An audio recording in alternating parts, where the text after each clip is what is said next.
nature bones. There we go. That's what I wanted to look for. DIY. Okay. Hey, what's up you guys? Today we're going to be cleaning naturally found bones. So these are bones that I found while hiking in the woods. These animals died of natural causes. So these are mostly animals that either died of old age or were roadkill and then later passed away in the woods. All these bones that you're going to see in the video have little to no skin left on them. So I'll be showing you how to remove some of that skin. So it's not going to be all super squeamish for everybody, which is good. Because that would be a totally different stream. Because this is on YouTube, I don't think it's going to get too descriptive. Let's see how you do it. And I'll also be showing you on how to clean and whiten the bones themselves. Alright, let's head outside and clean some bones. Alright, ready for this. So what you're going to need is some hydrogen peroxide, Dawn dish soap, a scrub brush, tools to remove any flesh, a bucket for your peroxide soak, and your skull pot. And obviously you're going to need some naturally found bones. Ooh, let's see. Let's check out the assortment here. Dawn really can't get everything out, can it? Then we'll see, you get the little brushy brush. Hydrogen peroxide, you have to help kill all those bacterias. Pot. And obviously you're going to need some naturally found... Ooh, okay. I like a... Looks like they got a deer skull there. That's pretty cool. The big old jaw. I wonder what that came from. Probably deer, I would say. Something that long. It's okay, not too long ago, I think I found a squirrel femur. I didn't have any gloves on me at the time, so I didn't pick it up and I didn't bring it home. And I was like, well, what if I went back and got it and it was already gone? So probably a neighborhood cat or a dog probably snatched it, or bird. We got a lot of crows out here too. But this is going to teach me how to clean some bones, so if I do find some natural animal bones, I can get some. So far, okay, peroxide Dawn. I'm actually amazed at the Dawn, only because Best Eaten House for the Yoko, of course. I'm actually amazed at Dawn, and I guess I really shouldn't be super amazed, because Dawn literally Dawn cleans everything, but that is just such an easy process. So let's see how she does it. See, because I don't know if there's boiling involved. Maybe the boiling would break down the enamel too much, or the you know what I mean, the bone structure, make it too brittle. Let's see. Found bones. So the first thing we're going to do is just boil up a pot of water. Okay, so yeah, you do boil it. Just in regular water. Okay. I found, I went to a Ren Fair not too long ago, a couple weeks ago, and I found some bone jewelry that I really wanted to get. And I mean, it wasn't anything huge, it was just like a little, like maybe 2-inch, maybe a bone jaw or something. Something kind of cool.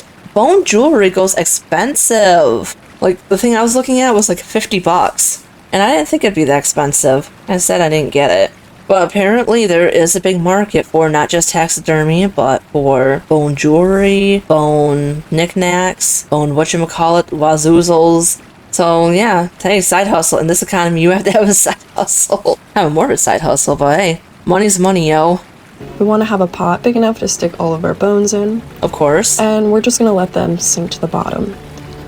The point of keeping them in water is to basically loosen up any leftover flesh, and this is going to get whatever junk is inside of the skulls or chase any sort of bugs out. So just push them down to the bottom, get the air bubbles out. Some of your bones will want to float because air will get trapped in the brain cavity. Of course. And let it sit till tomorrow. I wonder if that's what they call an airhead. Sorry. That's a bad joke. A really bad joke. Now for the fun part, we're going to start cleaning our bones. So all I used to clean these... Hey, how long do you boil it for? Down to the bottom, get the air bubbles out. Some of your bones will want to float because air will get trapped in the brain cavity. And let it sit till tomorrow. Now for the fun part, we're going to start cleaning our bones. So all I used to clean these are Dawn dish soap. And I am basically scrubbing every crevice I can with an old scrub brush. And I want to make sure that... Do you let it boil like full 24 hours though? I don't think you do. I swear the FBI agent is gonna have a field day with my search history tonight. Okay, how long do we boil bones for? The cooking time for boiling bones. We're not making broth for stock dogs, bone meal soup. What? How long To boil bones for tax purposes? Who's boiling bones for tax purposes? Don't answer that. That's hypothetical. Nobody answer that. I'm not snitching. I watch enough true crime. I know what happens when you boil bones for tax purposes.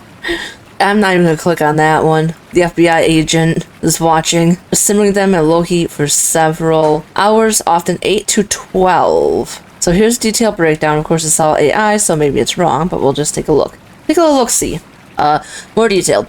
Initial preparation. Begin by removing as much flesh as possible from the skull before simmering. Simmering, place the skull in the pot, cover it with water, add baking soda and dish soap. Like Dawn. Dawn can literally do anything to help break down the tissue, according to Western Hunter. Simmer the skull for several hours, 4 to 12, or even overnight, which is what this lady up here suggested. Monitoring to ensure it doesn't boil vigorously. I don't think I would feel comfortable with my thing going overnight, so probably safer to do it for like 12 hours. Cleaning. After simmering, the flesh should be softened. Remove the skull and carefully scrub away the remaining tissue, which looks like what we're doing right now in the YouTube video. Degreasing. Or degreasing or degressing? Once the skull is mostly clean, you need to degress it. This can be done by soaking it in degressing solution like Van Clean or Eliminator for a day or two, according to Van Dyke's taxidermy. Whitening. After degressing, you can whiten the skull using hydrogen peroxide solution, but avoid using bleach. It could damage the bone, according to... Okay, so like, I was kind of right, but I was right about the wrong steps. Gotcha. So we do not want to bleach our bones. It will break down the bone tissue, and that's what we do not want. We want to look nice. We want to put it on our mantle. Maybe put it on our sacrificial altar. We don't know. But maybe we want to wear the bones. But we don't want to break down, so no bleach. Whitening, drying. Allow the skull to dry completely before reassembling any parts, or using it as jewelry, or what have you. That's interesting. I get the brain cavities clean, so you'll see me sticking the brain cavity in the stream of water to basically push anything out. And if you see something in there, just get a pair of tweezers and pull it out. So this bobcat skull did have some flesh left on the roof of its mouth. So I went under there and pulled it off with a pair of tweezers. This can get kind of gross, but you just gotta suck it up. It's not gonna kill you. I mean, handling morbid things is kind of gross anyway. I mean, you know what you signed up for when you're cleaning bone stock. Cleaning bones, you know what you signed up for. Don't be a little wuss. Feels a little slimy. I know that sounds mean, but like... You'll be fine. If you're gonna do this, expect nasty shit. This is the jawbone that has a lot of flesh left on it. Make sure that you pull your jawbones apart when you clean them because there is some stuff that gets stuck in the middle. This was a fairly fresh one. Again, you cannot have a weak stomach to do this. I mean, you can wear gloves, but I don't really have good dexterity with gloves. So I use my hands and tweezers to pull this meat off. So I actually put this back in the water and let it soak for another couple of days just because I didn't feel like dealing with it. It's a lot of work to pull the flesh off. I mean, these are good blueberries. Now we're going to use hydrogen peroxide to whiten our bones. I don't ever recommend using bleach in your bones. It ruins them and makes your bones smell disgusting. Always use peroxide. So now I am putting my bones in the peroxide bucket. This is how you get the bacteria off your bones. Gotcha. I like to save my peroxide, so I am going to set this bucket at an angle so that I can fit all my bones in at once. It makes it much deeper when only using one bottle of peroxide. Peroxide's expensive. I don't blame you. So I let my bones sit for about 24 hours. And just remember, if you don't like how your bones came out, you can put them back in for another day or two and they will get even whiter. Now you're just going to put your bones in a nice dry, sunny area. You will notice your bones getting whiter as they dry. And these ones already came out super nice. I was thinking of putting the bobcat back into the peroxide, but I'm just going to crystallize it right away, so it doesn't really matter. And he came out super nice and light anyways. And here's the final results. I think they came out awesome. They did. A lot of the green that you saw on them before is like totally gone now. Some of them are still a little more yellow, but that's okay. I'm just going to end up crystallizing these anyways. This skull had a really gross bottom on it, and it is so much better now. And that's how we clean naturally found bones.